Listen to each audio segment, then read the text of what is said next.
hücum eləmək iqtidarında değiller. Çünkü onlar 5 defa bu dağlara hücum eləmiş, hamısı kırılmış ve geri çekilmiş. Onların kırıldığı var. Onlar Lernakan'dan, aynı zamanda Suriye'den, Livan'dan Ermeniler getirerek, teröristler getirerek bu dağlara hücum etmeyi teşkil etmişler. Ancak onların hücumu hiçbir netice vermedi. Bak gördüğünüz bak bu dağlarda Eldar Şam'ı bitmiyor.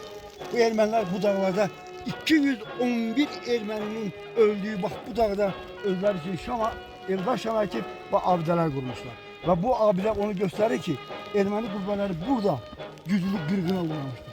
Ve Köseler'in İgit babaları ve İgit oğulları, öz babaları Kasım'ın aynı zamanda başka şehitlerimizin hamısının kanını bu dağlarda aldık.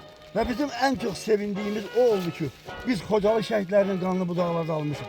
Yani hiç kim bilmir ki bu dağlarda Xocalı'da kırılan dinc halinin kanını onun əskərindən almışıq. Onun əskərini bu dağlarda kırmışıq. Yani bu sübut bütün Azerbaycan xalqı, bütün milletimiz bilir ki hakikaten biz bu dağlarda qəhrəmancasına vuruşmuş ve Erməninin düzgün cevabını vermiş. Bütün şəhidlərimizin kanını almışıq.